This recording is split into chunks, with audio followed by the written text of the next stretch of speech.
This wasn't just a car. It was a glimpse into tomorrow, a machine that promised to drive for 5,000 miles without stopping. No gas stations, no charging cables, no fuel of any kind. Just pure atomic energy humming beneath the hood. In 1958, Ford unveiled the Nucleon, a concept car powered by a nuclear reactor. They called it the future of transportation, a world where cars would run on the same force that powered the stars. But was it genius or madness? And why did this revolutionary idea vanish into history? The answer begins with a company desperate to prove that tomorrow had already arrived. The atomic age was everything. America in the 1950s was drunk on nuclear power. The same force that ended a world war was now going to power the world. Nuclear submarines glided silently through the oceans. Power plants promised electricity too cheap to meter. Even airplanes were being designed with atomic hearts. The future wasn't just electric, it was nuclear. And Ford Motor Company was watching it all unfold from the sidelines. While General Motors dazzled crowds with space-age concept cars and Chrysler pushed the boundaries of design, Ford felt left behind. They needed something bold, something that would capture the imagination of a generation obsessed with atomic energy. They needed to show the world that Ford wasn't just building cars, they were building the future itself. So they turned to the most powerful force known to humanity: nuclear fission. The Nucleon wasn't born in a laboratory. It was born in the dreams of designers who believed anything was possible. Ford's advanced design studio in Dearborn, Michigan was where the impossible became reality, at least on paper. The team was led by Alex Tremulous, a designer who had already shocked the world with the Tucker 48. Tremulous didn't just design cars, he designed fantasies. And in 1958, there was no bigger fantasy than nuclear power. The concept was staggering in its ambition. A small nuclear reactor would sit in the rear of the car, replacing the traditional engine entirely. Steam generated by the reactor would drive turbines connected to the wheels. No combustion, no emissions, no fuel stops. The car would run for thousands of miles on a single nuclear charge. When the reactor finally needed replacement, you wouldn't visit a gas station. You'd drive to a specialized nuclear service center where technicians would swap out the entire reactor core. Ford's engineers claimed the Nucleon could travel 5,000 miles on one reactor charge. Some optimistic projections suggested it could run for an entire year without stopping. The implications were staggering. Cross-country trips without fuel, delivery trucks that never needed refueling, a transportation system completely free from fossil fuels.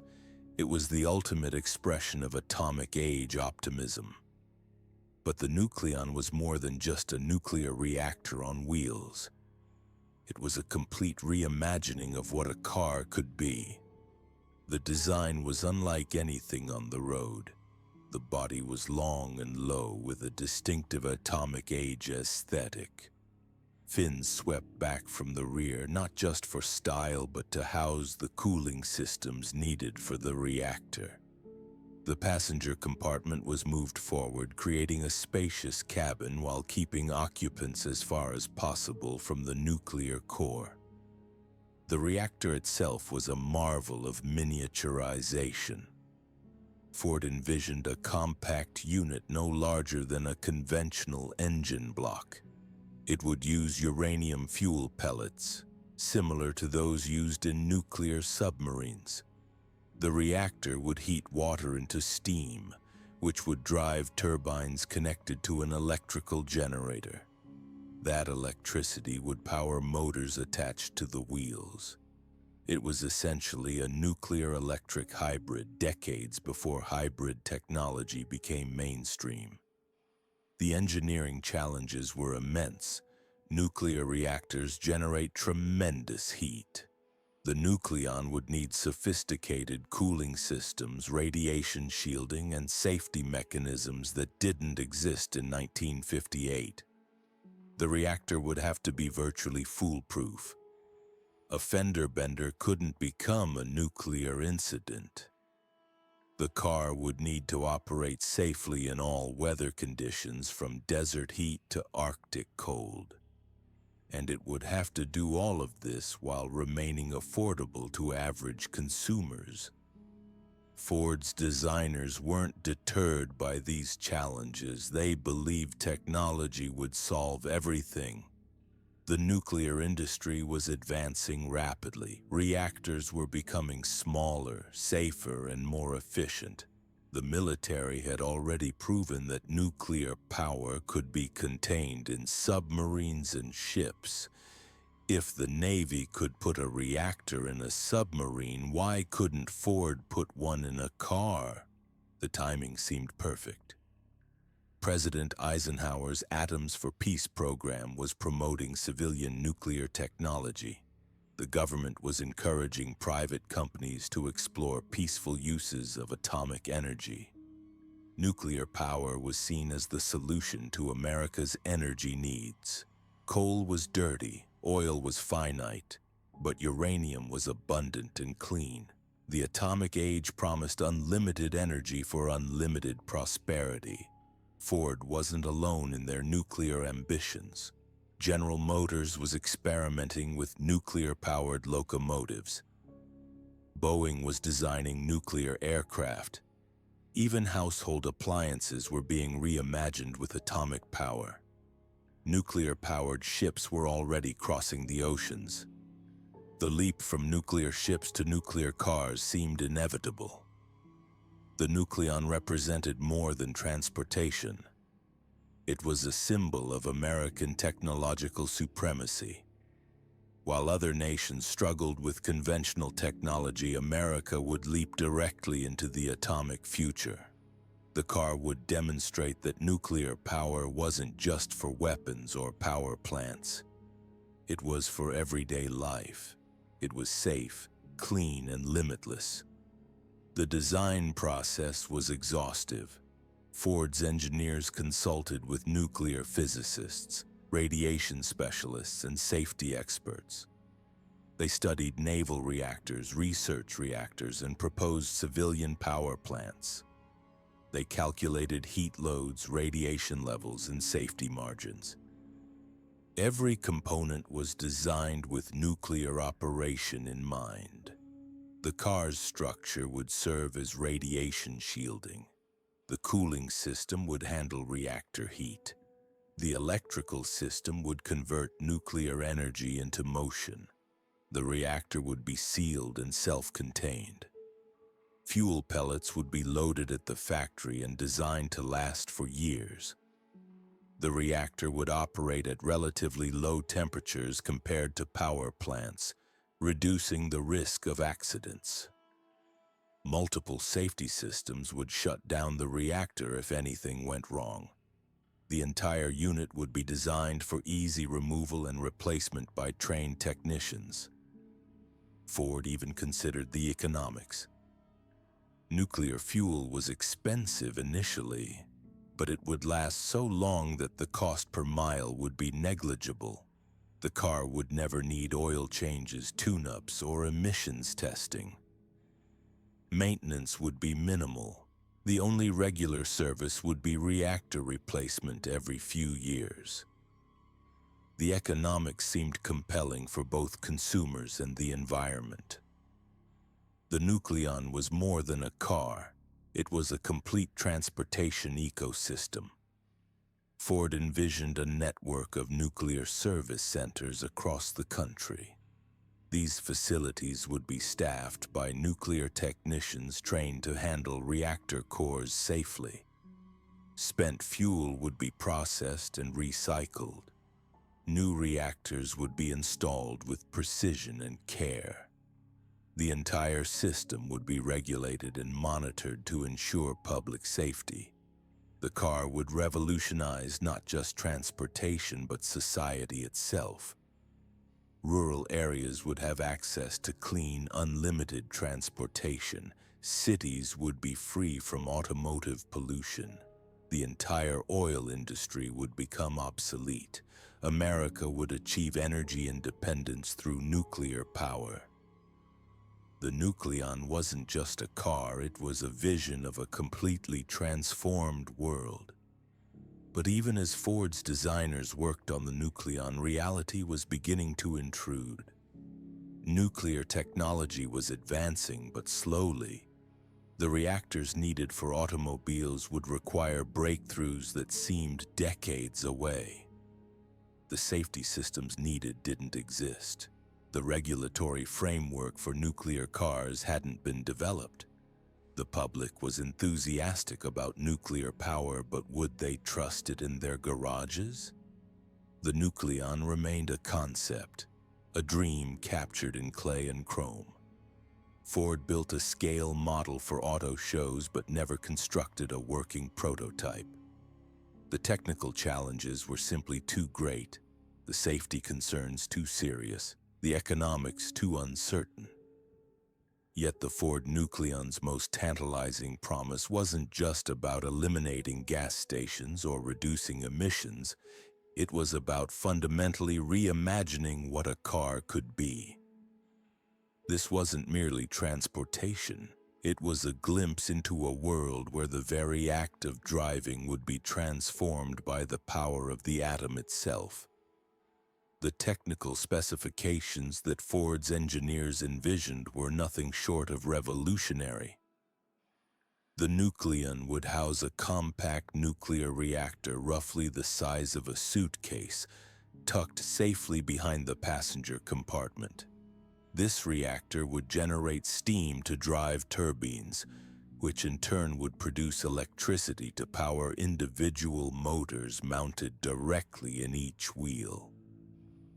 No transmission, no differential, no mechanical complexity.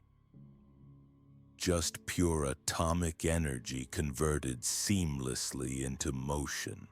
The reactor core would contain enriched uranium fuel elements, carefully moderated to maintain a controlled nuclear reaction. Steam generated by this process would cycle through a closed-loop system, condensing back to water and returning to the reactor vessel. The entire power plant would be encased in layers of radiation shielding, primarily lead and concrete, designed to contain any potential leakage while keeping the passenger compartment completely safe. But here's where Ford's vision became truly audacious. The Nucleon wasn't designed to be refueled like any conventional vehicle. Instead, the entire reactor assembly would be removable. When the uranium fuel was depleted after those promised 5,000 miles, drivers would simply exchange their spent reactor for a fresh one at specialized nuclear service centers.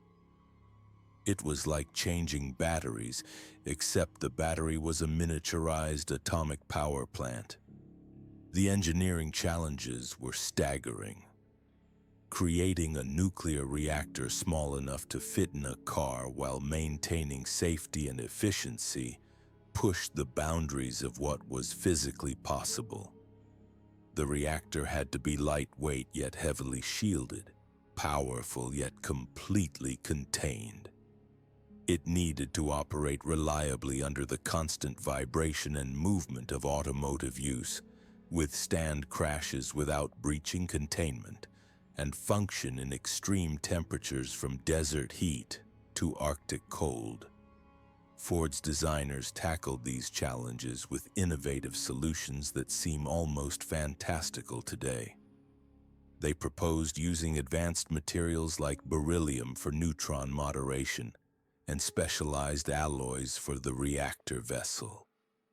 The control systems would be fully automated, requiring no input from the driver. Temperature, pressure, and radiation levels would be continuously monitored by sophisticated sensors that could shut down the reactor instantly if any parameter exceeded safe limits. The cooling system was equally ingenious. Rather than relying on traditional radiators, the Nucleon would use the airflow from driving to cool the reactor's secondary cooling loop. At highway speeds, this would provide more than adequate cooling. During extended idling or traffic jams, electric fans would ensure proper heat dissipation. The entire system was designed to be fail-safe, with multiple redundancies to prevent any possibility of overheating or containment breach. Perhaps most remarkably, Ford envisioned the Nucleon as completely maintenance-free during its operational life. The sealed reactor would require no servicing, no oil changes, no tune-ups. The electric drive motors would be virtually maintenance-free as well. The only regular service would be the periodic reactor exchange, transforming the entire concept of automotive ownership. The implications for society were profound. Ford's marketing materials painted a picture of a world transformed by nuclear automobiles. Cities would be cleaner, freed from the smog and pollution of internal combustion engines. The strategic importance of oil would diminish as transportation became atomic-powered. Rural areas could be developed without concern for fuel distribution networks. The American dream of mobility would be democratized through abundant clean nuclear energy. Yet even as Ford's designers worked out these technical details, the real world was beginning to reveal the complexities of atomic power. The 1957 Windscale fire in Britain showed how quickly nuclear accidents could spiral out of control. The growing awareness of radiation's health effects cast doubt on the safety of portable reactors. The enormous costs of nuclear technology became apparent as power plants took longer and cost more to build than initially projected. The regulatory landscape was equally daunting. The Atomic Energy Commission, responsible for overseeing all nuclear technology in the United States, would need to develop entirely new frameworks for automotive reactors. Safety standards, testing protocols, licensing procedures, and accident response plans would all need to be created from scratch. The complexity of regulating thousands of mobile nuclear reactors scattered across the country was mind-boggling. Insurance companies balked at the potential liability. What would happen if a nuclear-powered car crashed? How would emergency responders handle accidents involving radioactive materials? The legal framework for nuclear automotive technology simply didn't exist, and creating it would require unprecedented cooperation between federal agencies, state governments, and private industry. Public acceptance presented another enormous hurdle. While Americans in the 1950s were fascinated by atomic energy, they were also increasingly aware of its dangers. The fallout from nuclear weapons testing was beginning to appear in milk supplies across the country. Portrayed radiation as a source of mutation and horror. Convincing families to drive around in nuclear-powered vehicles would require a massive public education campaign. The economic model was equally challenging. Nuclear fuel, while energy-dense, was expensive and tightly controlled. The infrastructure for reactor exchanges would require massive capital investment. Who would build these specialized service centers?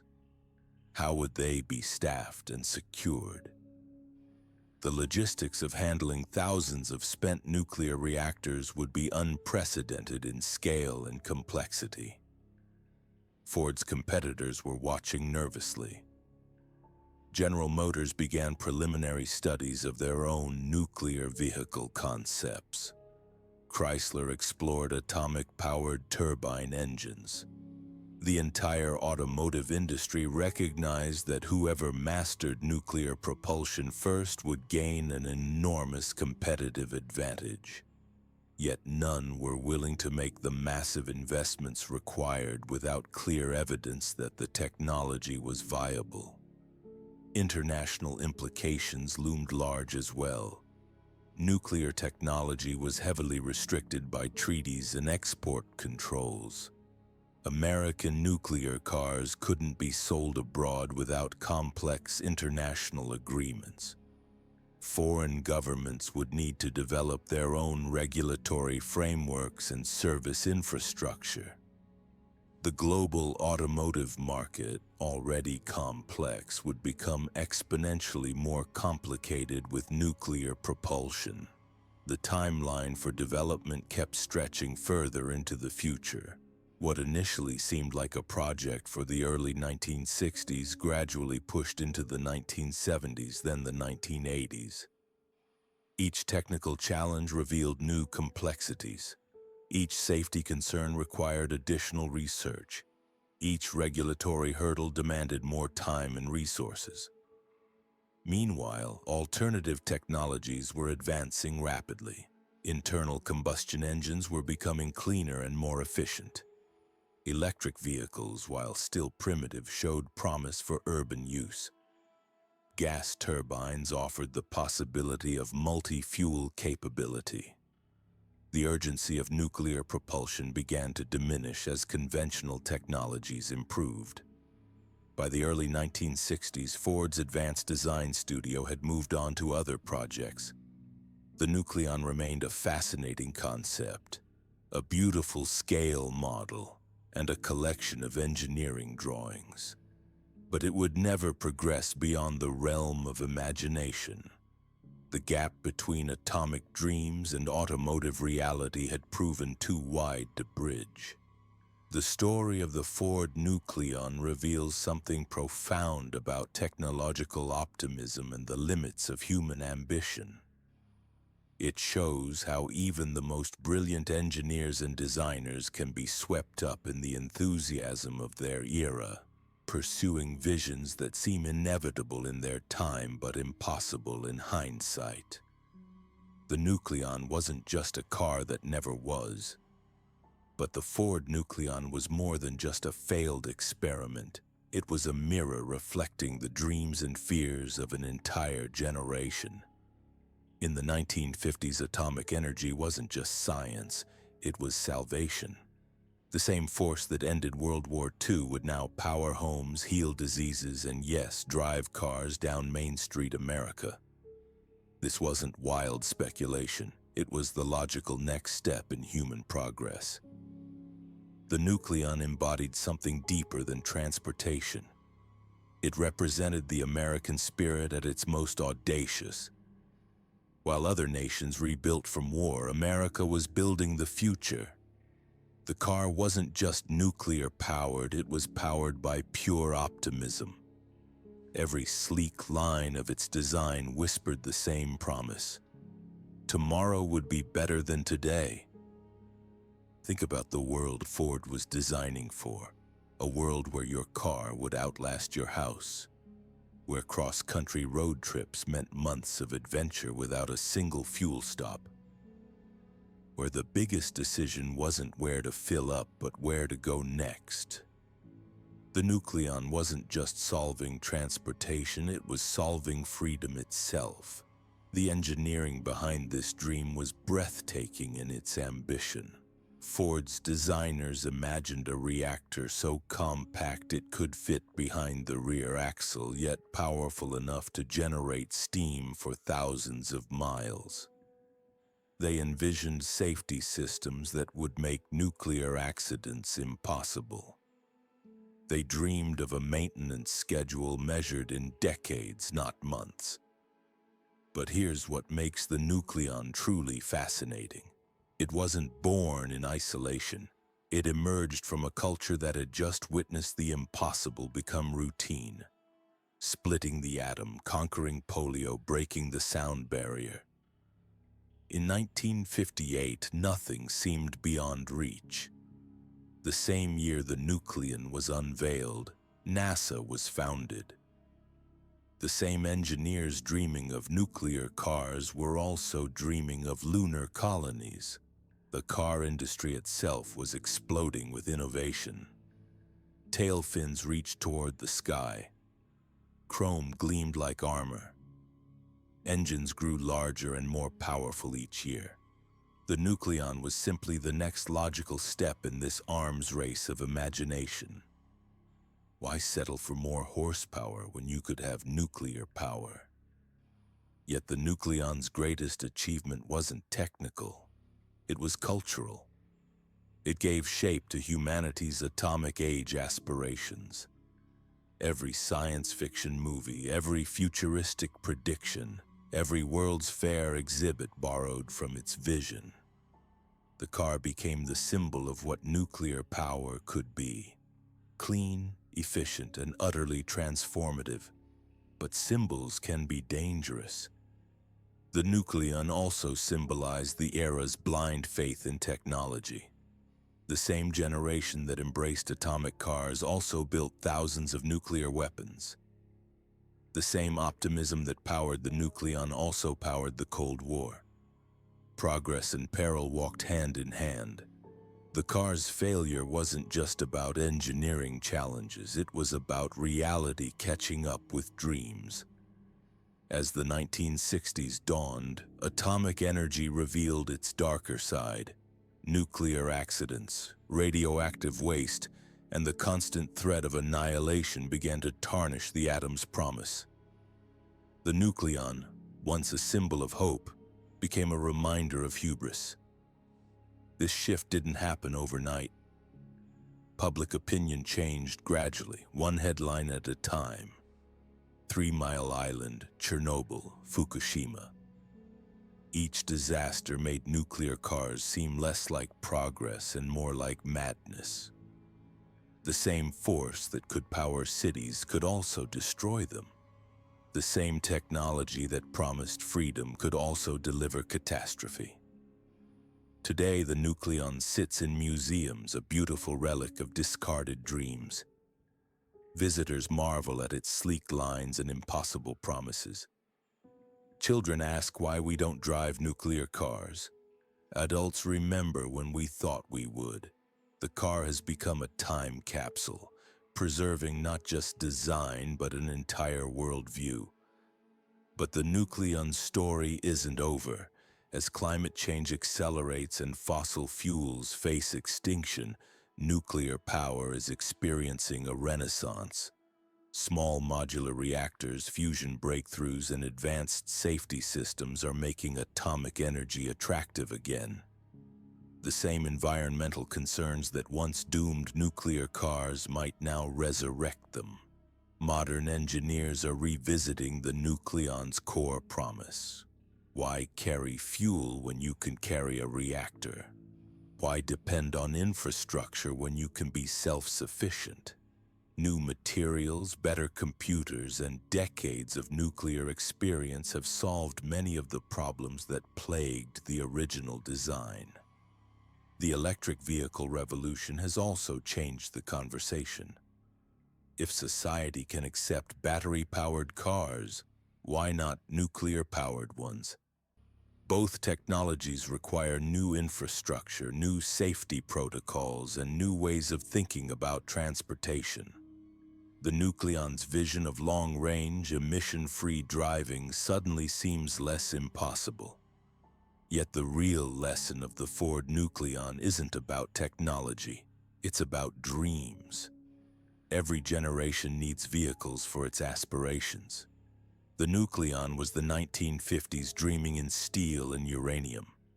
Today's electric cars are our generation dreaming in lithium and silicon. Tomorrow's vehicles will carry tomorrow's dreams. The car reminds us that innovation isn't just about solving problems. It's about imagining solutions that don't yet exist. Ford's engineers didn't just design a nuclear car. They designed a nuclear future.